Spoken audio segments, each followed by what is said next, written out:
क्योंकि गाजियाबाद में सलीम अहमद उर्फ सलीम पर जानलेवा हमला होता। सलीम का गुनाह सिर्फ इतना था कि वो समाज की कुरीतियों के खिलाफ आवाज उठा रहे, जबकि इस हमले में AIMIM के स्थानीय नेताओं का नाम सामने आया। ऐसे में बड़ा सवाल यह है कि आखिर कौन समाज में नफरत पैदा कर रहा है। आज इसी मुद्दे पर ब्रह्मास्त्र में डिबेट करेंगे। कभी तादाद के नाम पर, कभी अत्याचार के नाम पर, कभी मार के नाम पर, न जाने किस किस बहाने देश में समुदाय विशेष को भड़काने की राजनीति चलती रही। और अभी देखिए गाजियाबाद की स्टोरी है, खबर है जो अभी मैंने आपको बताई है। और ये सलीम वास्तिक, इनको देख लीजिए, यूट्यूबर हैं ये। इन्होंने कुरीतियों को लेकर अपने वीडियोस बनाए, अपनी बातें कही, तो इन्हीं के समुदाय के दो लोगों ने घुसकर इनको मौत के घाट उतारना चाहिए। मतलब इतनी पिटाई हुई सलीम की, इतनी पिटाई हुई, तस्वीर आपको ठीक से दिखा नहीं सकता हूं। तो कट्टरता किसने किसके जहन में भर दिया है? और आपकी तादाद क्या हिंदुस्तान में यह तय कर रही है कि आप पर अत्याचार हो रहा है? भाई, आपसे कम तादाद में और दूसरे समुदाय के लोग हैं इस देश में, उनको कभी कंप्लेंट नहीं होती है, लेकिन आप कंप्लेंट करते हैं, आप लोगों के दिमाग में भरते हैं, आप लोगों के जहन में भरते हैं कि अत्याचार हो रहा है, अत्याचार हो रहा है, अत्याचार हो रहा है। क्यों? सियासत के लिए आप कुछ भी करेंगे और इससे आपकी सियासत चमकती रहेगी, लेकिन सोचिए देश का क्या होगा। आनंद दुबे प्रवक्ता बीजेपी के हमारे साथ जुड़ गए हैं, अमितोष पारिक प्रवक्ता VHP के हमारे साथ हैं, अरविंद सिंह राजनीतिक विश्लेषक, चंचल यादव समाजवादी पार्टी के प्रवक्ता, डॉक्टर मुमताज आलम रिजवी इस्लामिक स्कॉलर हमारे साथ हैं, आदिल हसन AIMIM के प्रवक्ता हैं। आप सभी का बहुत बहुत स्वागत है। आदिल हसन भाई, क्यों इतना जहर, इतनी कट्टरता, इतना लोगों का ब्रेन वॉश क्यों करना है? भाई, जो लोग आपकी पार्टी को चाहते हैं, असदुद्दीन ओवैसी साहब को चाहते हैं, अकबरुद्दीन ओवैसी की बातें जिनको अच्छी लगती है, वो बिना इस कट्टरता के, बिना इस तरह के बयानबाजी के भी तो आपके साथ खड़े होंगे ना। विद्यानाथ साहब, आप मिथिलांचल से आते हैं। चेतन शर्मा RPF कांस्टेबल राजस्थान में जयपुर में दाढ़ी और टोपी देख के गोली मारा, वो बिस्पी का रहने वाला था। आप ही के मधुबनी में मुर्शिद एक काम करता था, राजमिस्त्री था, उसको मारा गया बांग्लादेशी के नाम पर। SP का बयान सुन लीजिए। आप ही के मिथिलांचल में झंझारपुर में एक 27 साल के नौजवान को मारा गया। आप ही के मिथिलांचल के बगल में हेना परवीन विधवा थी, 6 बच्चे की माँ थी, उसका गैंगरेप करके मारा गया। और कल आपके रोहिणी में प्रीत विहार में तरावी का नमाज पढ़ रहे थे, तो उसको तरावी का नमाज पढ़ने नहीं दिया गया। उससे पहले आपने देखा कि एक आदमी नमाज अकेले मैदान में पढ़ रहा था, उसको मारा गया। गाजियाबाद में पिंकी चौधरी को आपने देखा कि किस तरीके से उसने मुसलमानों के बारे में कि कुछ नहीं मिलना चाहिए, आपने देखा। उससे पहले एक और आप गाजियाबाद के उत्तर प्रदेशी में देखा कि लड़कियों ने रोड पर, ब्रिज पर लिखा कि मुसलमान इस रोड से नहीं जाए। और नवाज शरीफ के यहाँ बिरयानी मोदी खाने जाते हैं, जिन्ना के मजार पे अडवाणी चले जाते हैं, अजहर मसूद जैसे आतंकवादी को कंधार में भाजपा छोड़ती है, और उसके बाद भाजपा का राष्ट्रीय अध्यक्ष रक्षा दलाली करके बंगारू लक्ष्मण पकड़ाते हैं, और उसके बाद आप मुसलमानों पर बोलते हैं। आपने देखा कि उत्तराखंड में किस तरीके से उसको नमाज एक आदमी पढ़ रहा था, उसको मारा गया। अगर और मिडिल ईस्ट में आज तक पूरे भारत में या पूरी दुनिया में कोई मुसलमान जब कभी कोई नारा लगवाते जबरदस्ती देखा आपने? लेकिन हर दिन हम देखते हैं जबरदस्ती नारा लगवाया जाता है, जबरदस्ती ये बोलो वो बोलो। हर दिन देखिए JSR का नारा जबरदस्ती लगवाने का वीडियो आता है। आज तक मिडिल ईस्ट में 2 करोड़ से ऊपर गैर मुस्लिम हिंदू भाई है, किसी ने जबरदस्ती नारा नहीं लगवाया। अगर रमजान चल रहा है, अगर बगल में रोजा खोल रहा है, तो हिंदू भाई भी रोजा खोलता है, मुसलमान भाई भी बगल में रोजा खोल रहा है। कभी भेदभाव नहीं किया गया। आपने देखा कि मेट्रो में, अभी दिल्ली मेट्रो पे मुसलमान दाढ़ी टोपी देखा तो वहां पे JSR का नारा लगना, आप नारा लगाने लगा। एक स्कूल कॉलेज की बच्चियां आ रही थी, एक लड़की बुर्खा पहनी हुई थी, बाकी सब लोग ने नारा लगाने लगा।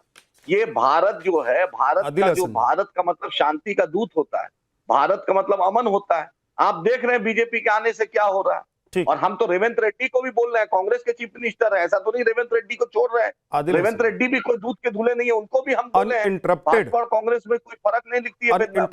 आपको मैंने लगातार बोलने का मौका दिया, आपने अपनी बात रखी। आपकी पूरी बात में सलीम का नाम कहीं नहीं आया। जिस रेडिकलाइजेशन की बात असदुद्दीन ओवैसी कर रहे हैं, वो किसके दिमाग में है, और ये सलीम को गाजियाबाद में घर में घुसकर जिन लोगों ने मारने की कोशिश की है वो लोग क्या है? हाँ, सुन लीजिए, सुनिए और एक बात। आपने देखा नीतीश राणे, नीलेश राणे कल तक कांग्रेस में थे, मुसलमानों के दरवाजे पे वोट की भीख मांगते थे। हेमंता बिस्वा कांग्रेस में था, मिनिस्टर था, मुसलमानों के दरवाजे पे भीख मांगता था, फिर रिक्शा वाले को 4 रुपया और 5 रुपया बोलता है।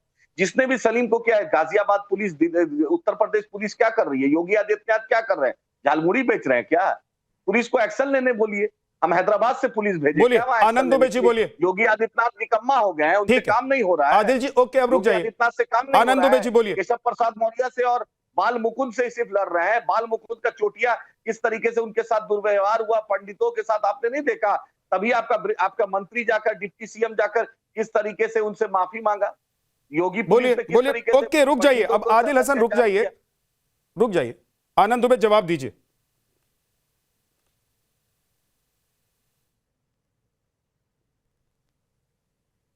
आपकी आवाज नहीं आ रही आनंद दुबे, अनम्यूट कीजिए आप। कहां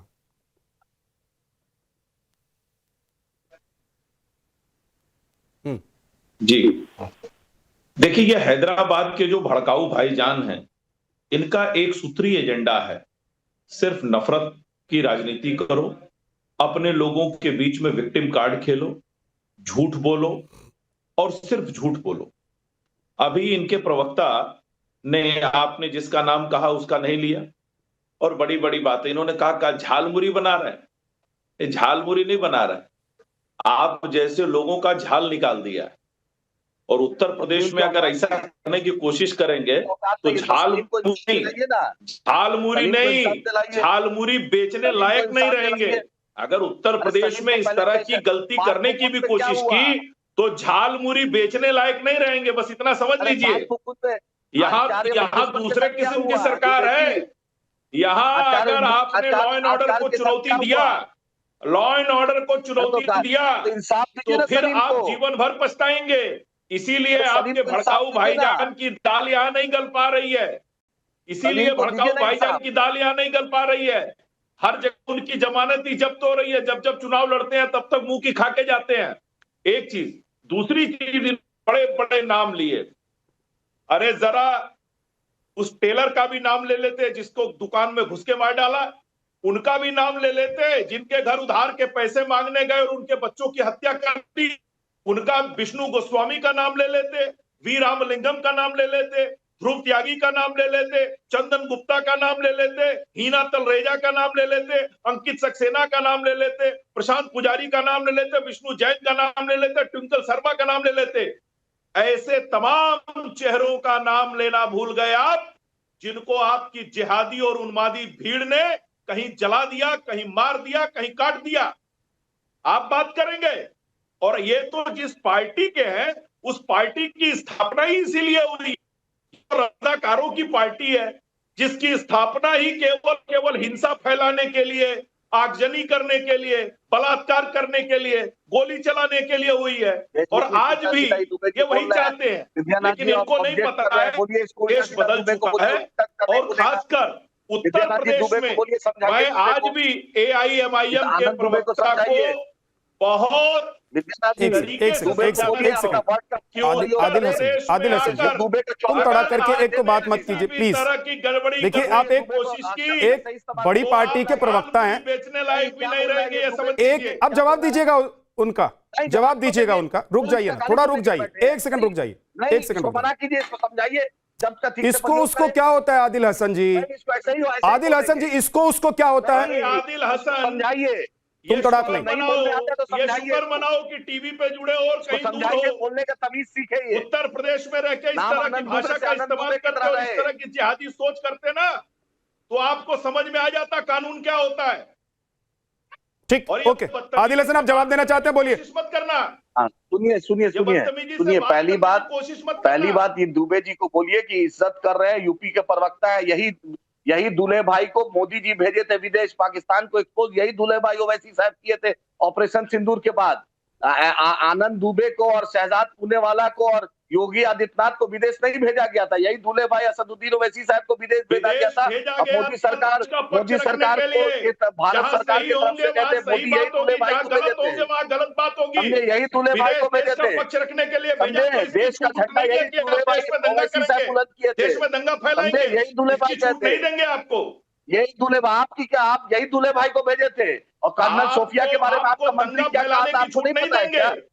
आप सोच रहे हैं कि आपको एक पक्ष रखने के लिए जिन्ना के बाद अडवाणी कहते देखिए छूट दे देंगे क्या? देखिए आदिल हसन जी और आनंद दुबे, एक सेकंड दोनों लोग रुक जाइए भाई। जहां पर देश की बात आती है वहां पार्टी नहीं, वहां देश का हर बच्चा और हर बड़ा देश के लिए खड़ा होता है।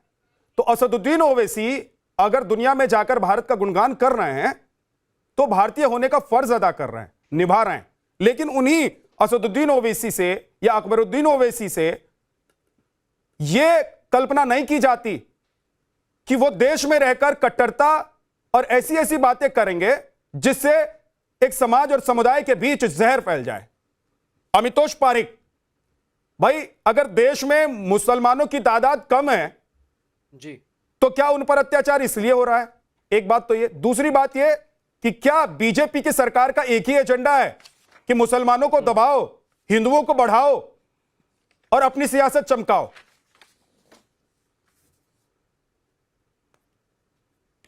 जी बहुत बहुत धन्यवाद झा साहब। जब मैं अपना विषय रखूं तो मैं उम्मीद करता हूं कि एमआईएम की रेडिकल सोच के सेक्युलर आदिल जी है उसको सुनेंगे, बाद में जवाब देंगे, बीच में इंटरप्ट नहीं करेंगे। अभी आपने एक प्रश्न पूछा मुसलमान की ग्रोथ और हिंदू की।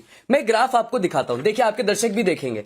इस ग्राफ के अंदर में graph showing population growth of in India, ये जो ऊपर का ग्राफ है ये सिर्फ ये दिखा रहा है कि मुस्लिम पॉपुलेशन की डेमोग्राफिक ग्रोथ भारत में कितनी हुई है। नीचे वाली सबसे हिंदू की है जो कम बढ़ी है। अब आते हैं पॉपुलेशन ग्रोथ पे 1995 से 2011। ये जो नीचे वाली लाइन है ये नहीं बता रही है कम है, ये मुस्लिम पॉपुलेशन ग्रोथ है जो बता रही है कि 99.84 से लेकर 4.09% मुस्लिम पॉपुलेशन ग्रोथ भारत में हुई है और हिंदू की ग्रोथ जो है वो घटी है। तो सबसे पहली बात तो नैरेटिव क्लियर कर दे एमआईएम वाले कि पॉपुलेशन की वजह से हो रहा है। अब आता है रजाकार वाली बात। तो मैं आपको बताता हूं, अभी इन्होंने कहा कि रमजान में क्या हुआ है, जय श्री राम के नारे लगाने पे बहुत हुआ है। अभी हमने देखा अल्मोड़ा के अंदर में क्या हुआ था। अभी हमने देखा कि महाशिवरात्रि के अंदर में 3 जगह, कर्नाटका, हैदराबाद और साथ में एक और जगह पर जो है जबलपुर, वहां पे रमजान में अटैक करे गए। ये कौन सा डरा हुआ मुसलमान है भैया जो रमजान के अंदर में भी, महाशिवरात्रि में भी अटैक करता है तो रमजान के अंदर में भी अटैक करता है। अब आते हैं, इन्होंने कहा था कि हमने 800 साल राज किया है असदुद्दीन ओवैसी ने हिंदू के ऊपर में, इसका भी जवाब ये देंगे। 2007 में तस्लीम रहमान को इन्होंने थ्रेटन किया था। 2011 में पीवी नरसिम्हा राव के लिए अपशब्द कहते हैं। 2012 के अंदर में राम के लिए अपशब्द कहते हैं। 2012 के अंदर में भाग्य लक्ष्मी के लिए अपशब्द कहते हैं। और 25 करोड़ मुसलमान को 15 मिनट दिया जाए, ये वही असदुद्दीन ओवैसी की एमआईएम की पार्टी है। नमाज will not happen, Noorpur violence भूल गए क्या? ये इन्हीं की पार्टी ने कहा था कि नमाज नहीं होने देंगे, नमाज होगी लेकिन किसी प्रोसेशन को नहीं निकलने देंगे। इन्हीं की पार्टी ने असदुद्दीन ओवैसी ने हिंदू प्रोसिक्यूशन को इस्लामिक राष्ट्र के अंदर में हो रहा है उसको डिनाई करा था। 15 करोड़ मुसलमान, ये वारिस पठान है जो बोलता है कि गोली रख दो लेकिन फतवा जारी कर दो, लेकिन मैं भारत माता की जय नहीं कहूंगा। भीमसा वायलेंस भूल गए हम, जिसमें इन्हीं के पार्टी के काउंसलर थे, उनका नाम था एमआईएम के जाबिर अहमद, वो इन्वॉल्व पाए गए थे। 13 घर जले थे और 24 दुकानें जली थी। और तो और देखिए टीवी, क्या नाम है, टी नसीर, आतंकवादी था जिसने कहा था Hyderabad is becoming a hub of जिहाद। कौन है? असदुद्दीन ओवैसी वहां से आते हैं। तो मुझे लगता है जिन लोगों का इतिहास रज़ाकार से लेकर ऑपरेशन पोलो या फिर भारत के अंदर में नाम मिलने का हो, जो लगातार तरीके से हेट क्राइम की बात करते हो तो 15 मिनट की बात लगातार करते हो, जो सत्ता में आते टीपू की छाती ठोकने लग जाते हो, मुझे लगता है उनको देश अमितोष पारिक जी, कौन रेडिकल है।